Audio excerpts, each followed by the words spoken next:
Well, my name is Stephen Stockton, and I serve as the Dean of Education here at Crown College. And so I love my job, and I love the opportunity to help students as they're trying to kind of earn their degree so that they can get a college education in teaching. And so I get to teach a lot of fun classes like principles and methods of education and test and measurements and all those type of things. So I really enjoy my job. I love to teach. I love to work with students, and I love to help students and try to achieve their goals.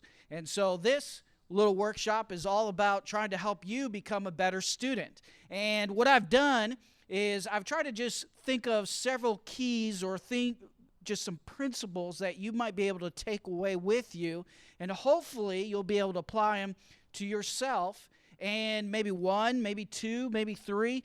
I don't anticipate that you'll take all of them, but I hope that you'll either take one of them or maybe say, you know what, I need to re-emphasize that. You know, I've got a little slack in that area, and maybe I need to do a little bit better at that specific point, and that'll help improve and make all the difference. So we're going to go through these, and hope that you're going to enjoy it, and you know, just to keep you involved, I got a little candy that we'll throw around every once in a while when I ask a question or something like that. So let's start off with the first one, some principles, some keys, and we're going to start off with a scripture verse. Why be a better student?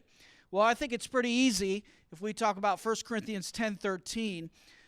Whether therefore ye eat or drink or whatsoever ye do, do all to the glory of God. As Christian students, we're not just being good students or being better students just for us, are we? I mean, we are not trying to strive harder so that we can get more glory, get more honor, and more praise, but no, we're doing it for the glory of God. And you guys being here is just a step just saying, hey, I'm interested in being a better student. And that says a lot. So everything with that we talk about, all these steps, it's not just about you and making sure that you're better, but it's making sure that you're bringing honor and glory to God. And when you get those good grades, you can give the honor and glory and praise to Him. So everything that we're striving to do our best. So the first principle, our first key, is avoid the victim mentality. Avoid the victim mentality. You're like, the victim mentality? What is that? This is the mentality when you have an issue, you say, oh, it's not my fault. It's not my fault. Just got a bad grade in that test. Maybe you got a C, maybe you got an F. Well, it wasn't my fault. And I love because I've worked with a lot of students, and I noticed that this is a trend in a lot of students thinking that whenever things go wrong, well, it wasn't their fault. It wasn't their responsibility. Usually they say, well, but the teacher, they did this. I mean, the teacher's just too hard to understand. I mean, the teacher, they didn't explain it very well. The teacher, they didn't do this. The book is just too confusing. Or they like to blame the subject. I just don't get math. I just don't get it. I mean, and so instead of taking responsibility for their grades, instead of taking responsibility for how well they've done on the test, they like to shift the blame to someone else. They like to shift the blame to that teacher and say, well, if the teacher would just teach me, then I'd do okay. But you know what? When you get out into the world and you go to get that transcript to college, or you get that transcript or going to a job and they're looking over your transcript and they're going down and they go, hey, what's the story behind this F in mathematics here? What's going on? You can't go back and say, well, you know, I had Mrs. Smith. You know Mrs. Smith? And the job person at the job interview is going to go, oh, yeah, Mrs. Smith, I've heard about her. Oh, she is the worst, isn't she? Is the job person going to say that? No. They're not going to care who taught it, because who do they think is the responsible person behind that F? They're going to look at you. When that college is looking over your transcript and going, what's up with all these C's and D's on your transcript? Who are they going to look at as the responsible person? They're going to say, hey, can you give me a list of your teachers? And I'll see, if you got these teachers, I'll understand, and we'll give you a pass this one time. It's not going to be like that. They're going to look at you. And it doesn't matter the subject. I love this. I just don't get math. I mean, is it math's fault that it isn't gotten? I mean, what did math ever do to you? Math is just math. English is just English. You have to take the responsibility and say, you know what? It's not math's fault. It's not the teacher's fault. If I am not doing well, then I need to look right here and say, you know what? I've got to change what I'm doing if I want to be a better student. The victim mentality is always find someone else to blame. You have to avoid it. If you want to be a better student, you have to say, you know what? I'm going to take responsibility. I'm going to be in charge of my learning. And you guys being right here, that's a big step. That tells me that you guys are ready to take charge and you're ready to take charge of your learning. So kudos on that one. The next principle. A good student is a hard-working student. A good student is a hard-working student. I wish there was an easy formula just to say, hey, you could just do this, magically, you'll be a good student. But guess what? Hard work and good students go hand in hand. You can't separate one from the other.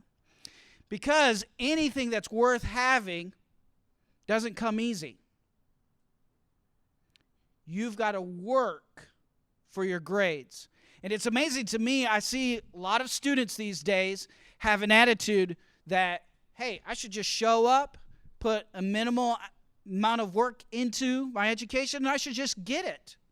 I mean, it shouldn't be a problem, right? I show up to class.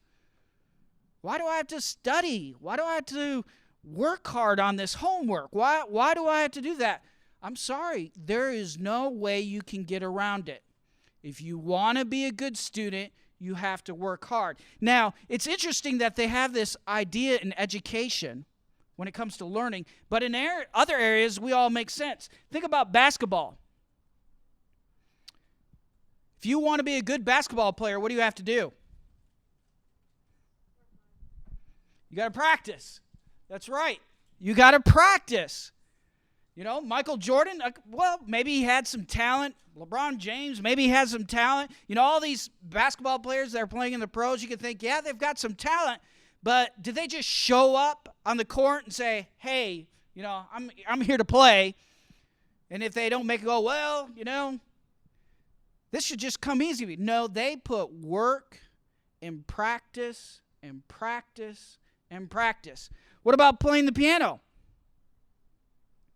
How many of you could just sit down and play the piano without even practicing? How many of you can play the piano here? Great. Here, you guys need some candy for playing the piano.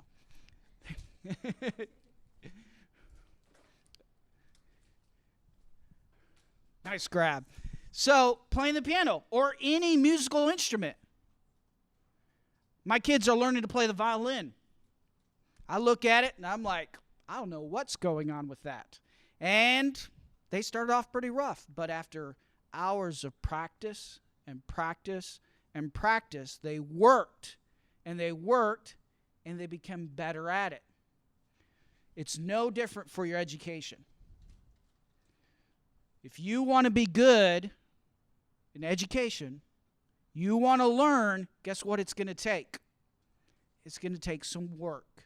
It's going to take some hard work. Now, there's some things that can help you make it easier, but you're still going to have to put the work in, none the same. I wish there was some secret formula, but there's not. Work is needed. All right, the next thing you have to do is understand how your brain works. Now, there's a lot of metaphors to how the brain works. There's kind of metaphors of computers and other types of things. But I like this metaphor because it really kind of helps with the learning. And when we're talking about short-term and long-term memory, and I think you're all familiar with what short-term and long-term memory, but the metaphor helps us kind of give us some ideas or understanding of how it all works together. And how the metaphor works out is that we're going to pretend that our short-term memory is like a meadow, a little small meadow with trees all the way around, and our long-term memory is like a large pasture. And there is a passage between the meadow, our short-term memory, and our pasture, the long-term memory. Hey, do you guys need another pen? Here you go. Just pull it apart. No, at the top. The other end. There you go. So there's a little passage. Okay, so short-term memory, meadow, long-term memory, the pasture, and there's a little passage in between. Everybody following me so far? Okay, now the animals are the knowledge or the pieces of information that we need to learn or memorize. So we've got little animals that are running around in our meadow, and our goal is to get them to the pasture, right? Because in our long-term memory, that's where things last. That's where we can remember them. So what's this tell us about our metaphor? How can we learn? Well, there's a few little lessons that we can learn, starting off with our short-term memory. Kind of a few rules, as it were, that we need to know. First of all, it's only a small area. It's a little meadow. And so only so many animals can stay in that little meadow. Apologize, I put pasture. Stay in the meadow. So you only can have a few animals. So what happens when you start forcing lots of animals into the meadow? Yep, it overloads. The animals can't all fit into the meadow. And so what happens? Some animals get pushed out of the meadow and other animals go in. What is this an example of what a lot of students do right before a test? Cram. That's right. They are cramming right in front of that, before that test, and they're trying to get everything they can into all those animals into the meadow. Get in there, get in there, get in there. And what happens? There's not enough room for them all. So they just fall off here, fall off there, and before you know it, there's only a few little animals left. And when you're looking at that test, you're like, I forgot practically everything. What happened to all the animals? They ran off, didn't they? All right? The other thing about the short-term memory, animals only stay for a short time before they wander off. Do you ever meet somebody new? Come up, say, hey, what's your name? Natalie. Natalie's good to meet you. My name is Stephen. And then you go off and you're like, come back to that person. Oh, hey! And where did that little piece of information, that Natalie, go that was in there? I know it was in my short-term memory, but the next time I see her, it's gone. Why? The animal wandered off. It didn't make it from my short-term memory to my long-term memory. How many ever struggle with names? Raise your hand. Be honest. I do I have the worst time. I've got a class of 30, and it takes me about half the semester to master everybody's names. So it can be difficult because they wander off. So our goal is to get the animals from the meadow to the pasture. Get them from the short-term memory where I can't fit too many. They wander off fast.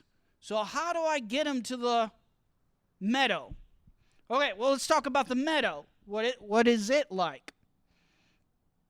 Well, that's our long-term memory. Once it's in the pasture, once it's in our meadow, the animal usually stays there.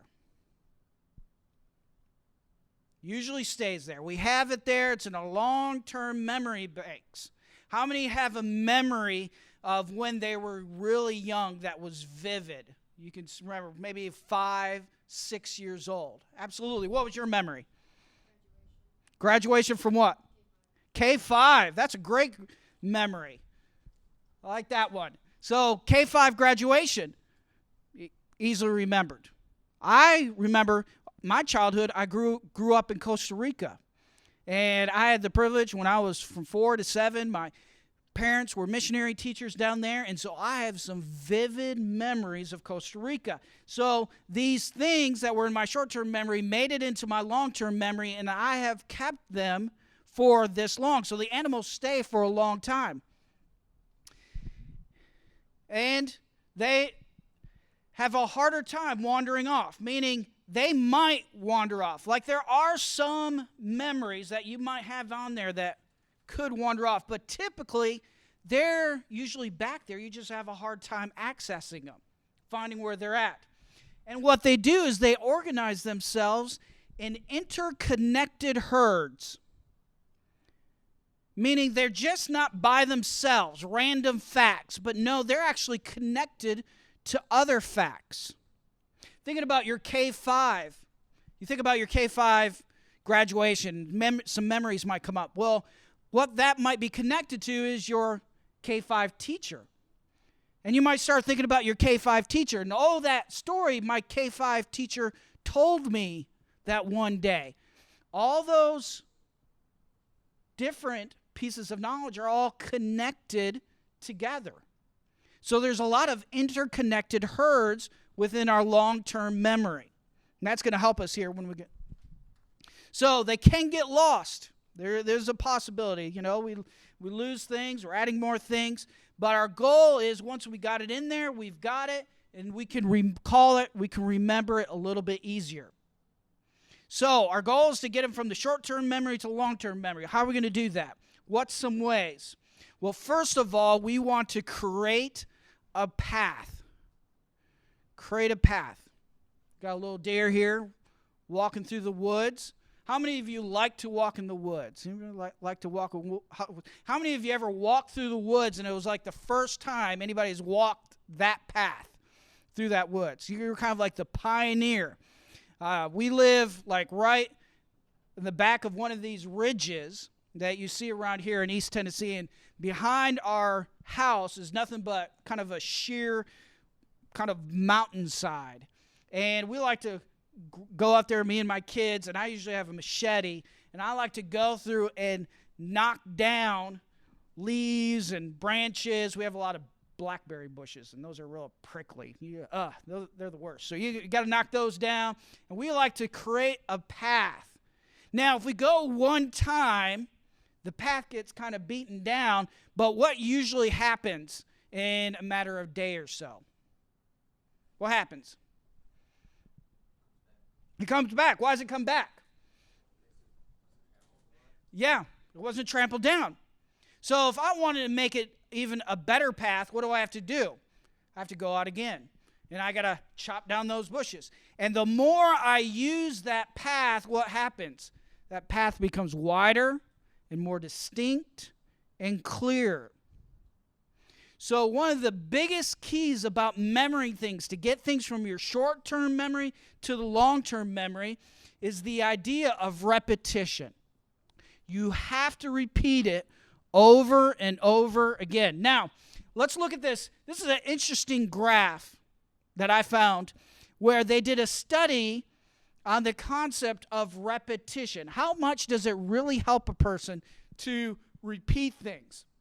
Now, if you notice right here at the beginning at 0, this is when they first learned the concept. And so they learned it pretty much at 100%. They first heard the idea, they've got it, 100%. But look, down below, this is time. How long? And look how quickly they begin forgetting what they just heard. They go from 100% to 60% to 50% with a matter of minutes.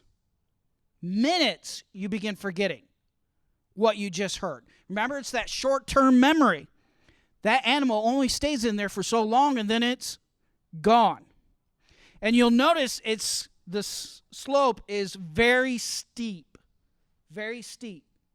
So what does repetition do?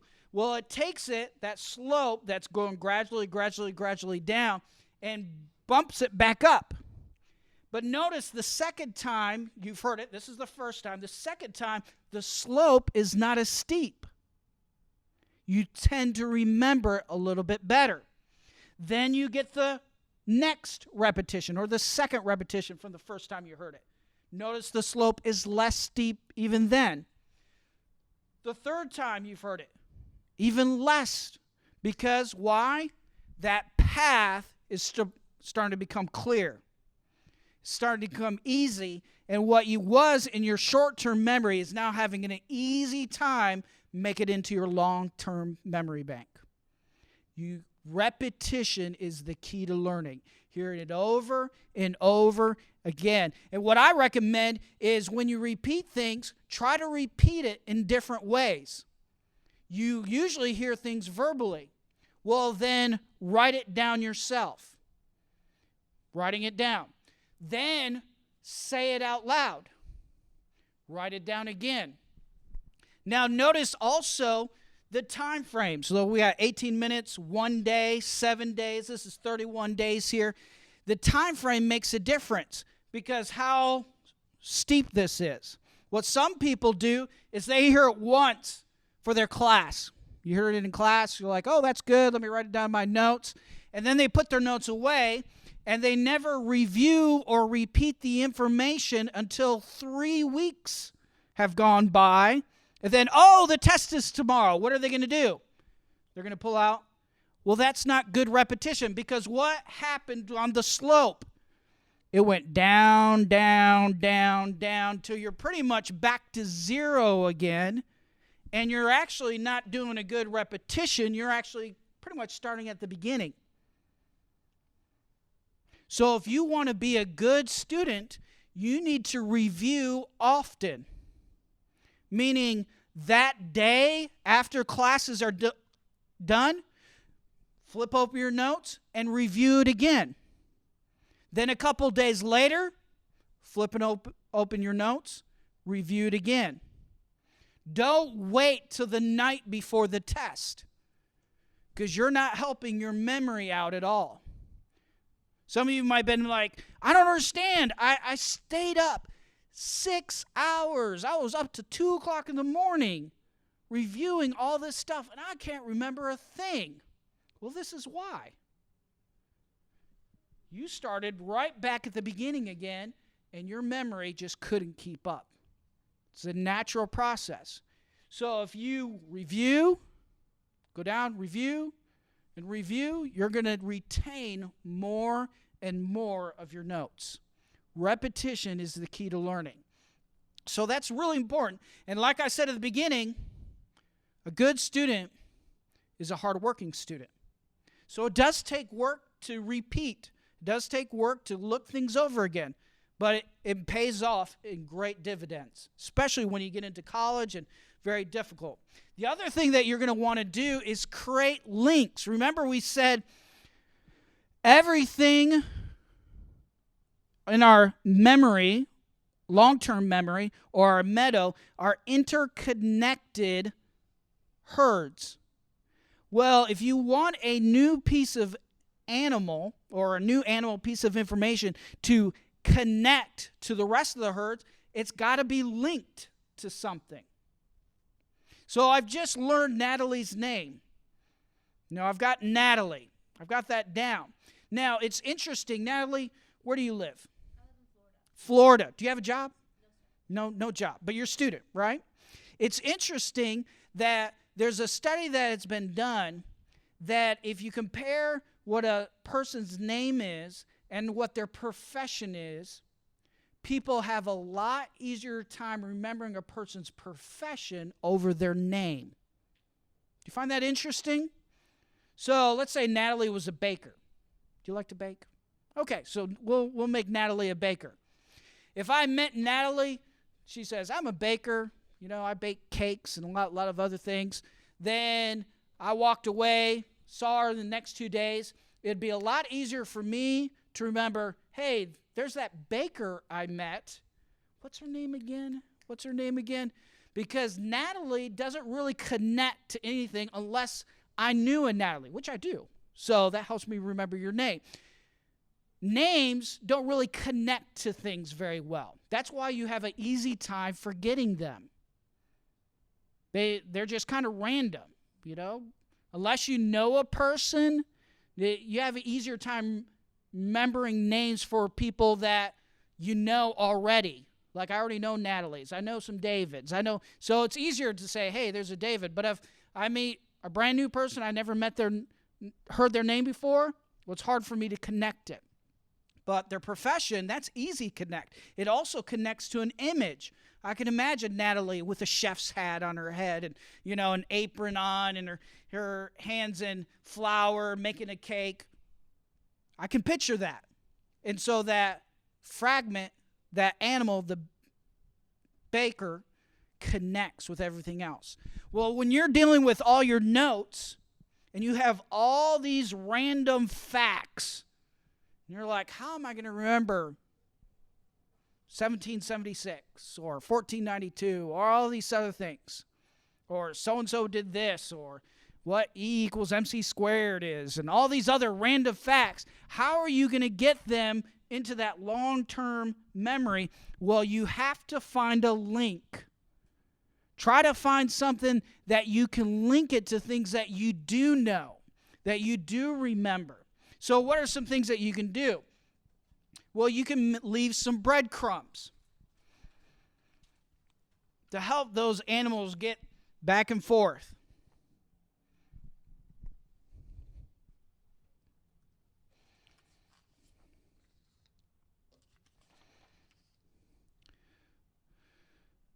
Things like mnemonics. Big fancy word, but it just means a little rhyme that helps you remember. You've ever heard the rhyme, 30 days has September? And then you could go through the rest of it. Those type of things can help you remember. Acronyms.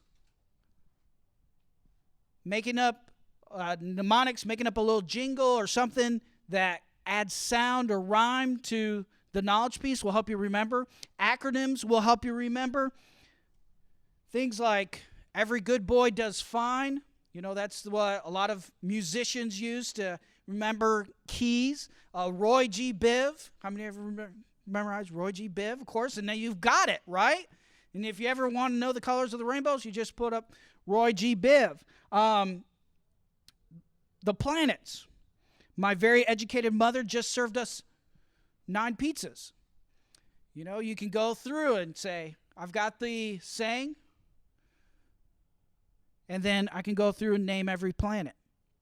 So coming up with acronyms, very similar, coming up with some type of alliteration. What are you doing with these type of techniques? You're creating links to things that you can remember, easy things, like an easy sentence or an easy jingle. They help you be able to remember and get that. Sometimes you'll need to use chaining. Now, chaining is taking kind of 4, 5 random things and coming up with a sentence that maybe ties them all together. I saw an example once of Napoleon ear door in Germany. So we got 4 random words.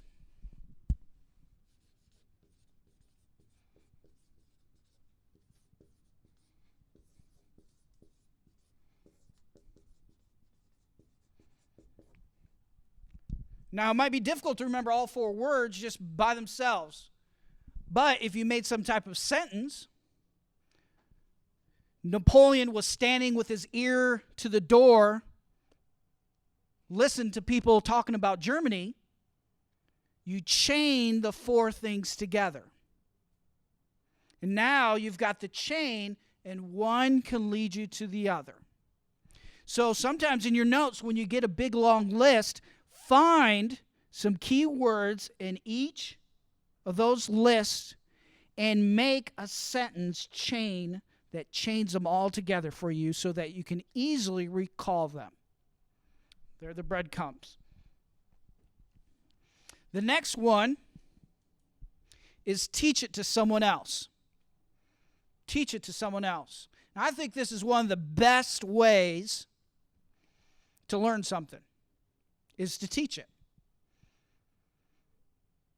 Because to teach something, to really get to teach it to somebody else, you have to know it and you have to understand it yourself. You have to make sense of it in such a way that you can tell someone how this works or how to do it. So if you got a difficult math problem that you're like, I think I kind of understand it, the best way to memorize it and to do it is find your parent and say, hey, Mom, Dad, let me tell you how to do this math problem really quick. And teach it. Or find a brother and sister. Say, hey, let me show you how to do this. And when you're going through the process of teaching or showing or telling someone else about that math problem or that English technique or that history lesson, you're telling them that, you're going to be reinforcing it in your mind. So teach it to someone else. Very beneficial. Next thing is understand your learning style. This could help you a lot when trying to become a better student. Everybody has their own learning style, and you could prefer one over the other. We're going to go through these quickly just because we don't have a lot of time left, but the first one is visual. I am a very visual person, very visual learner. When I was telling you, I've got that big group of students in my class. How I learn their names is that usually I have everybody kind of say hello, what their name is and that. But after a while, the animals have all left the building and I don't know who's who after that's done. So what I do is I go by a seating chart. And I have their names associated with their seat in that seating chart. And so if I had a seating chart like here, I'd have Natalie sitting right there. And every time I looked at the seating chart, I'd see her name. I'll look and see her face and back and forth. And that would be imprinted in my mind. Natalie, that face right there.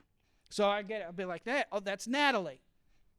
So I visually need to see it. Now, there's other people that are auditory. How do you think auditory people learn? The ears. I think I heard it over here first. So the ears.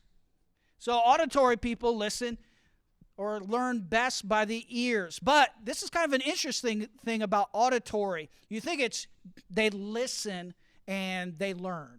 But that's really not how it works.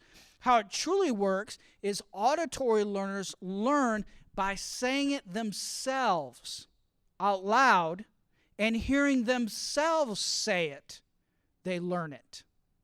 So they hear themselves explaining it, and by hearing themselves, they're like, oh, that's how it works. My wife is a very auditory learner. She loves to talk to me, and as she's talking to me, she likes to say things to kind of maybe explain, how she's feeling or what she needs done or anything. And as soon as she says it, she hears it, she's got it memorized, she's got it down. Me being the visual, I'll be like, could you write that down for me somewhere? Could you write that down? Because I'm never going to remember what you just said. But she's like, I said it. Why can't you remember it? But that's what all auditory learners are. Then we have bodily kinesthetic learners. These are people who like to learn by doing it themselves. Best example is trying to fix a car engine. There's some people that could look at a diagram, the visual learners, and they could look at it and say, oh, I can figure out how to do it. There's some people that you could tell them, hey, do this, this, and this, and they've got it. They could go in there and do it. But there's other people that what they have to do is they have to get in there and do it themselves with their own hands. And as they do it themselves, they've got it. Then there's individual learners. People who like to work by themselves, like to stay focused. Then as opposed to group learners who like to work with others. Auditory learners tend to be group learners. They work better with a partner, someone they can bounce things off and explain. Then you have sequential learners. Sequential learners are people who love to sequences. If you love to outline, then you're probably a sequential learner. You love to put things in order. As opposed to a global learner. Global learners like to look at the whole picture. They don't like all these random details, all in fact, but they like to see the whole thing to kind of see how it all works together. And if they get the big picture, they can memorize everything else. So this is an example of a sequential learner and a global learner. You see the girl here, she's looking at the directions, saying step 1, step 2, step 3. She's going by sequence. But the global learner, he sees the whole picture. He says, I'd rather just look at this. And the sequence, the details, can really throw me off.